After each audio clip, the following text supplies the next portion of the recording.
अस्सलाम वालेकुम, मैं हूँ आपकी तरन्नुम परवीन। आप देख रहे हैं फरियाद टीवी उर्दू।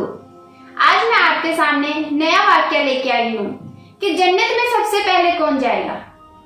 औरतों में जन्नत में सबसे पहले कौन जाएगी, तो आइए सुनते हैं। एक बार फातिमा रज़ी अल्लाह ताला अन्हा हज़रत मोहम्मद मुस्तफ़ा सल्लल्लाहु अलैहि वसल्लम के घर आई, अपने अब्बू जान के घर आई और पूछा, अब्बू जान जन्नत में सबसे पहले कौन जाएगा। तो मोहम्मद ने कहा, बेटी मैं जाऊंगा सबसे पहले जन्नत में। फिर फातिमा ने कहा, अब्बू जान औरतों में सबसे पहले जन्नत में कौन जाएगा। फिर मोहम्मद ने कहा, बेटी घर का काम कर दो। मतलब इसी तरह से 3 दिन उलझा रखा। फिर तीसरे दिन बीवी फातिमा ने कहा कि अब्बू जान आज मैं पूछ के ही जाऊंगी कि औरतों में जन्नत में सबसे पहले कौन जाएगी।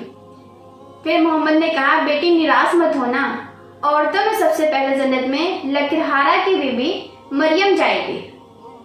फिर बीवी फातिमा थोड़ी मायूस हो गई कि मैं मोहम्मद की बेटी हूँ, हसन हुसैन की माँ हूँ, हजरत अली की बेगम हूँ, फिर मैं क्यों नहीं जाऊंगी जन्नत में सबसे पहले। फिर मोहम्मद ने कहा, बेटी एक बार ना तुम मरियम से मिलाओ, उनका घर करीब ही है। फिर बीबी फातिमा मरियम के घर गई, दरवाजे पे गेट ढकढकाया। अंदर से आवाज आई, बीबी कौन हो तुम। बीबी फातिमा ने कहा, मैं मोहम्मद की बेटी बीबी फातिमा हूँ। अंदर से आवाज आई, बीबी माफ करना, मैं आपको घर के अंदर नहीं ले सकती क्योंकि मेरे शौहर की इजाजत नहीं है। फिर बीबी फातिमा मायूस होकर आ गई। फिर मरियम ने अपने शौहर से इजाजत ली। उनके शौहर ने बीबी फातिमा को अंदर आने के लिए इजाजत दे दी।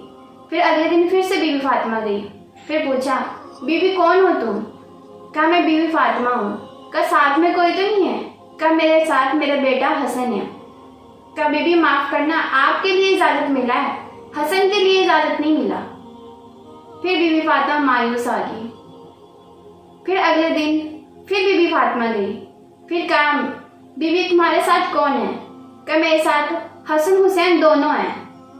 कहा, बीबी माफ करना, मैंने आपके लिए हसन के लिए इजाजत ली अपने शौहर से, हुसैन के लिए नहीं ली। बीबी फातिमा तीसरे दिन भी मायूस होकर लौट आई। फिर मरियम के शौहर ने कहा, मोहम्मद के घर से कोई भी आए सबके लिए इजाजत है, वो घर में आ सकते हैं।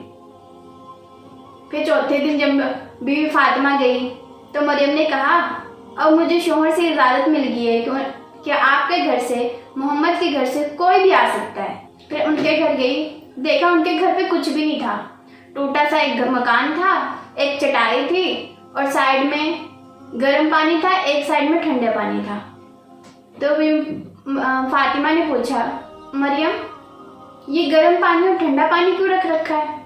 तो उन्होंने कहा, मेरे शौहर लकड़हारा है, वो शाम को लकड़ियाँ लेके आता है, जो उनका मन करेगा कि मैं गर्म पानी से गुस्ल करूं तो वो गर्म पानी से करेंगे, मैं ठंडे पानी से गुस्ल करूं तो वो ठंडे पानी से करेंगे। और मैं कहा, ऐसे आप में क्या खासियत है जो आप जन्नत में सबसे पहले जाएंगे। तो कहा, बीबी मुझे ये तो नहीं पता कि मैं जन्नत में सबसे पहले जाऊंगी, लेकिन हाँ मैं आधी रात को उठ के मैं अल्लाह की इबादत करती हूँ और सिर्फ मैं अपने शौहर के लिए दुआ करती हूँ। मैं शौहर से फर्मा बरदार हूँ। उनको समझ में आ गया कि शौहर की फर्मा बरदार होने के लिए, शौहर का हर हुक्म मानने के लिए, इसीलिए ये जन्नत में सबसे पहले जाएगी। फिर बीवी फातिमा अपने घर लौट आई, मायूस रहने लगी। हजरत मोहम्मद मुस्तफ़ा सल्लल्लाहु अलैहि वसल्लम के आए। कहा, बीवी फातिमा मेरी बेटी क्या हुआ, तुम मायूस क्यों हो। और कहा बीवी फातिमा ने, अब्बू जान मुझे एक बात ही परेशान कर रही है कि लकड़हारा की बीबी जन्नत में पहले जाएगी और मैं बाद में।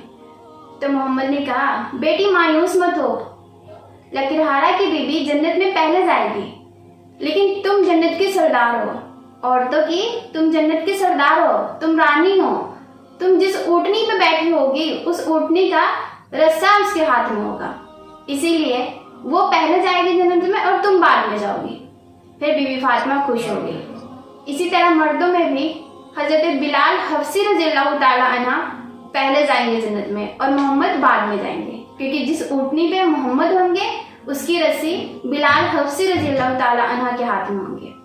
अब तक के लिए इतना ही। मैं फिर मिलती हूँ आपसे एक नए वाक्य के साथ। खुदा हाफिज, शुक्रिया।